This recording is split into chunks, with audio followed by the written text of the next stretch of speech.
ప్రభు నామమున అందరికీ వందనాలండి.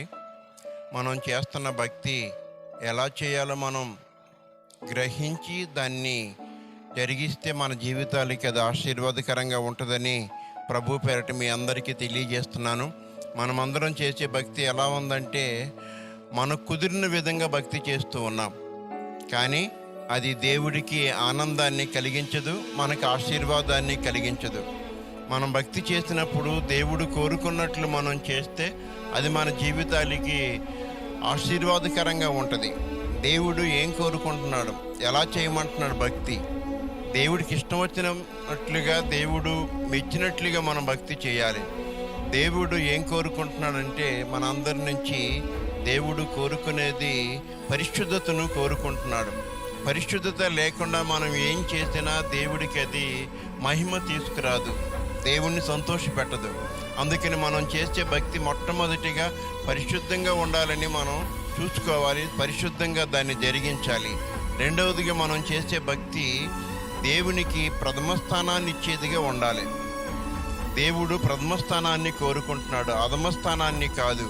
చాలామంది కుదిరితే, చేతనైతే, ఖాళీగా ఉంటే భక్తి చేస్తున్నారు, కానీ అది దేవుడికి ఘనత తీసుకురాదు. నన్ను గణపరిచిన వారు నేను గణపరుస్తాను అన్నాడు దేవుడు. అందుకని దేవునికి ప్రథమ స్థానాన్ని ఇవ్వాలి. అన్ని విషయాల్లో కూడా మొదటి స్థానాన్ని దేవుడికి ఇచ్చినప్పుడు ఆ భక్తి మనకి దీవెనకరంగా ఉంటుంది. మూడవదిగా దేవుడు మన యొద్ద నుండి కోరుకునేది ప్రేమను కోరుకుంటున్నాడు. అబ్రాహాముని దేవుడు అడిగాడు, నీవు ప్రేమించుతున్న నీ కుమారుణ్ణి నాకు దహన బలిగా అర్పించమన్నాడు.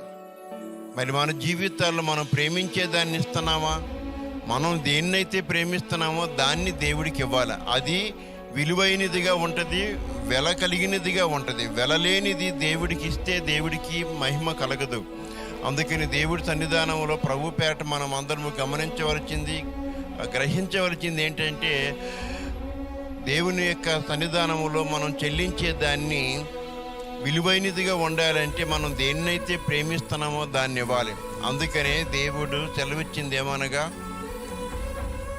పేతురు దగ్గరికి వెళ్ళినప్పుడు, నీవు వీటన్నిటికంటే ఎక్కువగా నన్ను ప్రేమిస్తున్నావా అని అడిగాడు. 3 మారు పేతురుని ప్రభు అడిగాడు, నీవు నన్ను ప్రేమించుతున్నావా అని అడిగి ఊరుకోలే, కానీ వీటన్నిటికంటే ఎక్కువగా ప్రేమిస్తున్నావా? ప్రేమ సాక్రిఫైస్ చేస్తుంది, ప్రేమ త్యాగాన్ని కోరుతూ ఉంది. అందుకే నీవు నన్ను ప్రేమిస్తే వీటన్నిటిని విడిచిపెట్టి నా పని చేయమని పేతుర్ని పిలిచాడు. దావీదు కూడా చెప్తాడు, యెహోవా నా బలమా, నేను నిన్ను ప్రేమించుచున్నాను అని చెలవిచ్చాడు దావీదు.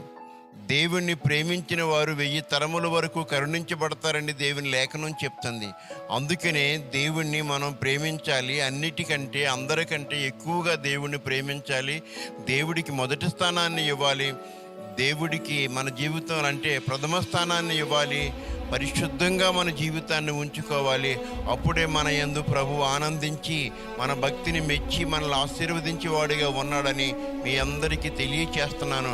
అటువంటి భక్తి చేస్తే కృప దేవదేవుడు మనందరికీ సమృద్ధిగా దయచేయునుగాక. ఆమేన్.